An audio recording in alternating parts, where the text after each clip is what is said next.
Olá, muito boa tarde a você. Uma subestação da Companhia Energética de Brasília, construída há 15 anos, preocupa moradores de um condomínio de Águas Claras. O problema é que fica dentro do residencial.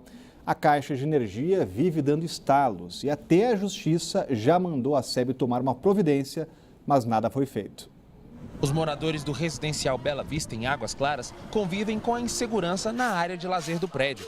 Isso porque, além da quadra de esportes do parquinho, o espaço ainda conta com uma subestação da SEB, o que coloca a diversão e a vida dessas pessoas em risco. Hoje a estação ela proporciona um risco muito grande para a gente, né? É uma situação que ela já vem a uma longa data e aí a gente se sente prejudicada simplesmente pelo fato não só do risco, mas da falta de manutenção, também da situação da gente ter o espaço reduzido para as crianças, né? Revoltados com a situação e com o descaso da SEB, os moradores resolveram procurar a Justiça para retirar o vizinho indesejado. Em janeiro, a Justiça determinou que a SEB retire a subestação do local no prazo de 1 ano. Só que até agora, a companhia não se manifestou sobre o problema. Um risco evidente e principalmente após a visita aqui do funcionário da SEB no último dia 17/3, sinalizando a probabilidade de curto e principalmente, uma vez no período chuvoso, com a presença aqui no condomínio e na área de lazer, dos condôminos e visitantes. E acidentes em subestação realmente podem acontecer. Na última sexta-feira, o Guará ficou sem energia depois de um curto-circuito em uma subestação da região. Os moradores se assustaram com a explosão. Houve essa explosão bem forte. Eu achei que era uma coisa bem pior, tipo uma batida, uma colisão bem forte, mas era o poste mesmo. E a SEB informou que vai entrar com recurso para que o próprio condomínio arque com os custos da retirada da subestação. E ainda que a Justiça determine o local onde será instalada a nova estrutura. Agora, Cláudio Humberto, que preocupa aí o risco dessa subestação dentro de um residencial. E preocupa também a desobediência à Justiça. O que a gente está vendo aí é que a SEB está embromando para não atender, para não cumprir uma determinação judicial. Passar para os moradores os custos da transferência da subestação, tenha santa paciência, senhores. Já mete a mão no nosso bolso o suficiente para não ter que nos impor mais essa, não é? Será que é porque está faltando dinheiro para pagar os seus próprios marajás, os marajás da SEB? Muita gente recebendo até acima de R$100 mil por mês. Será que é por isso que querem também espetar no bolso do cidadão essa despesa? E outra coisa, a Justiça não tem que determinar o local onde a SEB vai colocar a subestação. A SEB é que tem que fazer estudos técnicos e indicar qual é o local mais adequado. O local mais adequado definitivamente não é esse condomínio, onde tem dezenas de pessoas, famílias, crianças, gente, visitantes, enfim, que não pode ficar sendo submetida a esse risco. Preocupa, sim, a segurança das pessoas, mas preocupa também essa reação debochada, cínica de uma empresa pública que tem a obrigação não apenas de cumprir com seus deveres perante a comunidade, mas também de cumprir ordens judiciais. E da luz para a água. Em meio ao maior racionamento da história do DF, a DAS anunciou que vem aumento por aí em junho. O reajuste é anual e o principal critério será a inflação, que ficou em 5,62% no acumulado de 2016. Uma audiência pública, ainda sem data marcada, deve sacramentar um novo valor. E o rodízio entra em mais uma semana. Ficam sem água o setor de indústria e abastecimento, Cruzeiro Velho, Parque Sul, Cidade Estrutural e condomínios do Jardim Botânico, além de Taguatinga Norte, incluindo algumas quadras da QNL. O descoberto começa esta semana em 53,02% da capacidade e Santa Maria registra 51,9%. Portanto, é bom se preparar, porque vem aumento de água, mesmo com a taxa de contingência. Um aumento, mas um criminoso, né? Porque eles acham pouco os 40% que nos impõem de tarifa de contingência, que está enchendo as burras da CAESB de dinheiro, e agora vem querer nos impor 5% de aumento. Aumento por quê?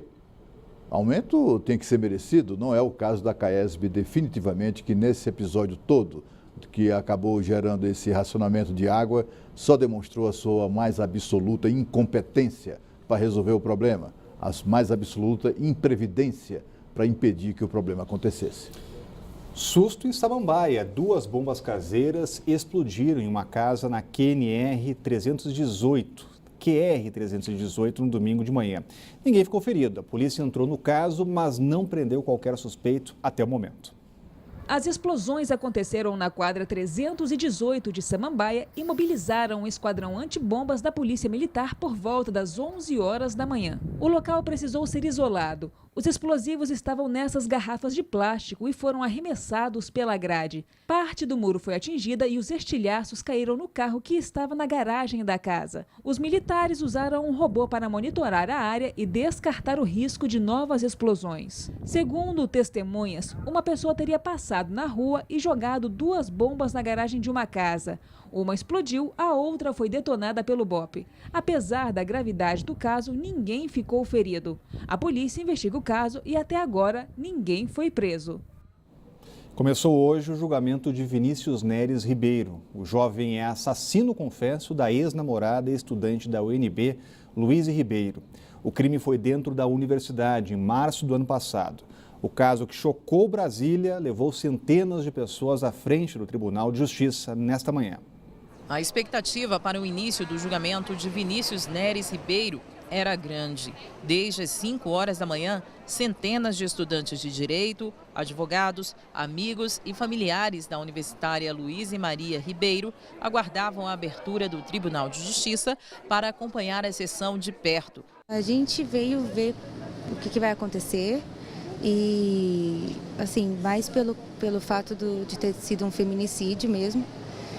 E para aprender, assim, como advogada, a gente veio acompanhar isso. Vinícius é acusado de assassinar a estudante da UNB em março do ano passado, no laboratório de biologia da universidade. A jovem, de 20 anos, morreu por asfixia depois de ingerir clorofórmio. O motivo?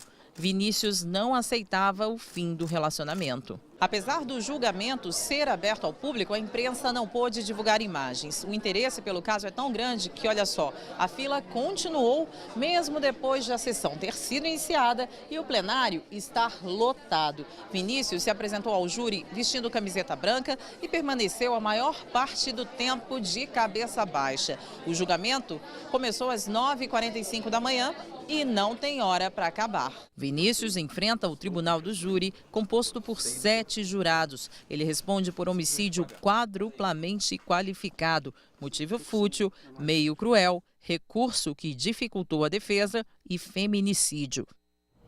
O que chama atenção e choca nesse caso é a frieza no momento que ele confessa o assassinato. E ele, quando foi apresentado, eu me lembro muito bem, 1 ano atrás, foi apresentado pela polícia, ele tinha um certo ar debochado, né? Tendo matado uma menina, enfim, uma menina tão linda, com um futuro belíssimo pela frente, né? Imagina o sofrimento da família, dos seus amigos. Esse bandido merece ficar o resto da sua vida trancafiado. Isso é uma fera que, apesar da cara de santo, é uma fera que precisa permanecer trancafiada. É uma pena que a justiça brasileira, o histórico, né? Porque por imposição da legislação, o histórico não é nada bom. Casos dessa natureza, em geral, rendem uma condenação entre 18 e 19 anos, o que significa que na legislação brasileira que protege bandidos, que só protege bandidos, prevê o regime semiaberto já a partir do cumprimento de apenas 1/6 da pena. Portanto, se ele for receber essa condenação, digamos assim, padrão de 18, 19 anos, daqui a 3 anos, se tanto, ele já estará na rua novamente. E a lei da terceirização já está valendo. Foi sancionada pelo presidente Michel Temer na noite de sexta-feira. Agora as empresas podem terceirizar qualquer tipo de atividade.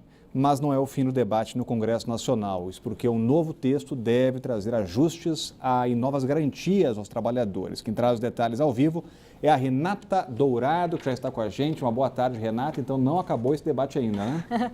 Na verdade, não. Por outro motivo também, Rodrigo. Boa tarde para você, para o Cláudio, para todos que estão nos acompanhando.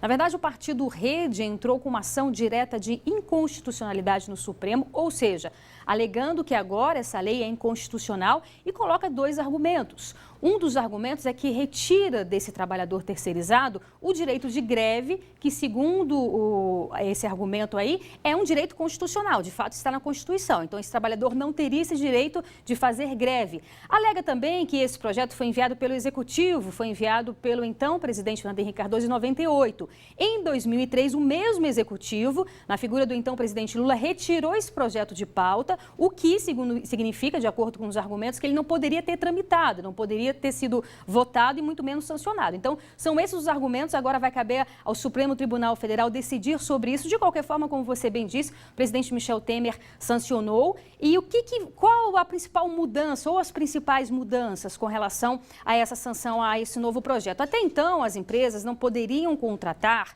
o trabalhador que exerce atividade fim. O que isso significa? Por exemplo, na escola seria a figura do professor, no hospital a figura do médico que exerce atividade fim, no restaurante o cozinheiro. Então, esses profissionais não poderiam ser terceirizados. A partir de agora, de acordo com essa sanção, esses profissionais também poderão ser terceirizados.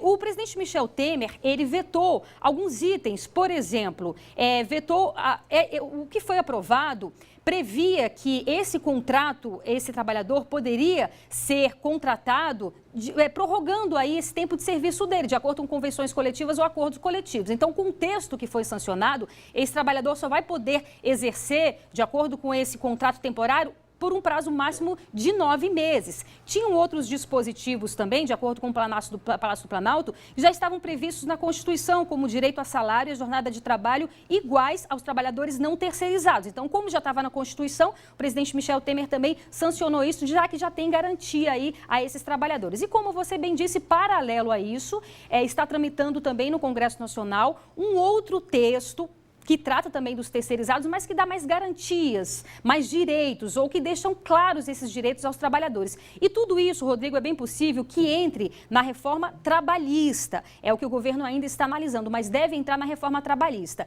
E essa semana também está prevista aí a entrega do relatório da reforma da Previdência, aquele debate também, que a gente já falou várias vezes aqui. Esse relatório deve ser entregue essa semana, isso na comissão especial. Então, ele vai ser votado na comissão especial para depois ser votado em plenário, e a expectativa do governo é que essa reforma da Previdência seja votada e aprovada, claro, ainda nesse semestre. Rodrigo. Obrigado, Renata. Acompanhando os debates no Congresso, deve seguir essa discussão agora na reforma trabalhista. Exatamente. Olha, a gente precisa lembrar que esses caras mentem muito, viu? Esses sindicalistas, deputados de oposição que foram à justiça contra a lei. A lei é muito boa, é excelente para o país, é excelente para a classe trabalhadora porque gera empregos. E num país com 13 milhões e meio de desempregados, precisa de qualquer coisa, qualquer ajuda para a geração de empregos. Quando eles dizem que a nova lei proíbe os funcionários terceirizados de fazer greve, é mentira. Isso não existe na lei. Os funcionários de empresas terceirizadas têm exatamente os mesmos direitos de qualquer outra forma ou relação empregatícia que existe. É tudo mentira. O trabalhador de empresa terceirizada tem carteira assinada, tem direito a 13º, tem direito a tudo que a lei assegura, inclusive o direito de greve. O problema, essa falsa polêmica, decorre do fato, minha gente, de que o sindicato da empresa mãe, digamos, o sindicato dos trabalhadores em restaurantes, né? Se ele decreta uma greve, ele vai ter que combinar com o sindicato das empresas terceirizadas, que são duas categorias distintas. E outra coisa é o seguinte, o fundamental é que a pelegada do movimento sindical vai perder faturamento, porque terceirizando algumas atividades na empresa, aqueles funcionários terceirizados pagarão a sua contribuição sindical para outro sindicato, o sindicato dos terceirizados. E aí a pelegada do sindicato velho, do sindicato da empresa-mãe, não quer perder esse faturamento. É só por isso que eles reclamam.